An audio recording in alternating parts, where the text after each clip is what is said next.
മുഖ്യമന്ത്രി ട്വിറ്ററിൽ പോസ്റ്റ് ചെയ്യുകയാണ്, ഇവർ മതപരിവർത്തനത്തിന് വന്നതാണെന്നാണ് ഞാൻ കരുതുന്നത്. 4 ദിവസം കഴിയുമ്പോൾ അമിത്ഷാ പെട്ടെന്ന് പ്രത്യക്ഷപ്പെട്ട് പറയുകയാണ്, ഒരു കാരണവശാലും ഇത് NIA കോടതിയിലേക്ക് പോകാൻ പാടില്ലായിരുന്നു, അതുകൊണ്ട് ഇവർക്ക് ജാമ്യം നമ്മൾ കൊടുക്കാൻ പോവുകയാണ് എന്ന് UDF MP മാരെ അറിയിക്കുകയാണ്. BJP MP മാരെ പോലും അല്ല, UDF MP മാരെ അറിയിക്കുകയാണ്. ഇനി അടുത്ത 4 ദിവസം കേരള BJPക്ക് വേണ്ടി ദേശീയ നേതൃത്വം കളിക്കാൻ പോവുകയാണ്.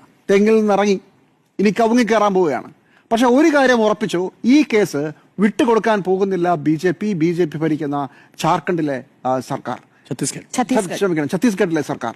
അവിടെ ചെയ്യാൻ പോകുന്ന ഒരു പ്രധാനപ്പെട്ട കാര്യം, ജാമ്യം കിട്ടും, പക്ഷേ കേസ് അവിടെ തന്നെ നിൽക്കും.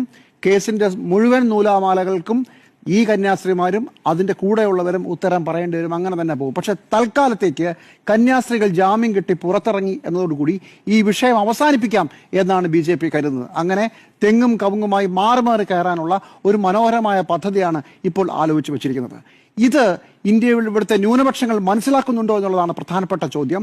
അപ്പോഴാണ് നിങ്ങൾ അരക്ഷിതരായി തുടരുമോ, അതോ ഈ കഴിഞ്ഞ ഒരാഴ്ച നിങ്ങൾ പേടിച്ചിട്ടുണ്ടെങ്കിൽ, ഇവിടുത്തെ ന്യൂനപക്ഷങ്ങൾ പേടിച്ചിട്ടുണ്ടെങ്കിൽ ആ പേടി തുടരുമോ ഇല്ലയോ എന്ന് തീരുമാനിക്കാൻ പോകുന്നത്. BJPയുടെ സോഷ്യൽ എഞ്ചിനീയറിംഗ് പ്ലാൻ കേരളത്തിലെ എന്തായിരുന്നു? 46-48% ന്യൂനപക്ഷങ്ങളാണ് മുസ്ലിങ്ങളും ക്രിസ്ത്യാനികളും ഒരുമിച്ച് വന്നാൽ. അങ്ങനെയുള്ളപ്പോൾ ഒരു കാരണവശാലും BJPക്ക് കേരളം പിടിക്കാനാവില്ല എന്നുള്ളത് അറിയാമായിരുന്നു.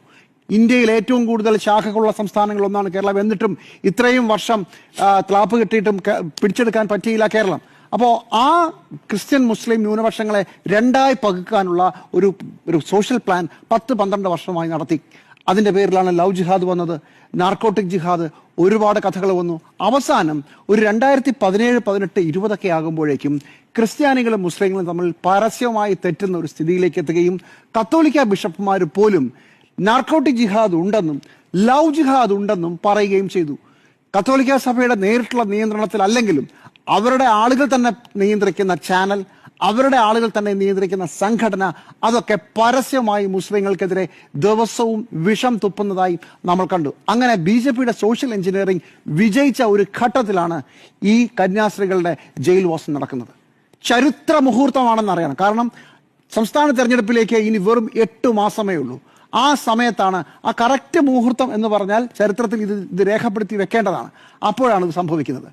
കന്യാസ്ത്രീകൾക്ക് ജാമ്യം കിട്ടിയതുകൊണ്ട് BJP വീണ്ടും അവരുടെ പ്ലാനിലേക്ക് തിരിച്ചു പോകാൻ ശ്രമിച്ചാൽ ഇവിടുത്തെ ക്രിസ്ത്യാനികൾ, ഇവിടുത്തെ ബിഷപ്പുമാർ, ഇവിടുത്തെ സുറിയാനി ക്രിസ്ത്യാനികൾ അവർ ഈ പ്ലാന്റെ കൂടെ ഇനിയും തിരിച്ചു പോകുമോ, അതോ എന്താണ് യഥാർത്ഥത്തിൽ BJP എന്നും എന്താണ് യഥാർത്ഥത്തിൽ RSS എന്നും എന്താണ് യഥാർത്ഥത്തിൽ സംഘപരിവാരമെന്നും നിങ്ങൾക്ക് മനസ്സിലായോ എന്നുള്ളതാണ് നിങ്ങളുടെ ഭാവി തീരുമാനിക്കാൻ പോകുന്നത്. എങ്ങനെയാണ് കേരളത്തിലെ മുസ്ലിങ്ങളെ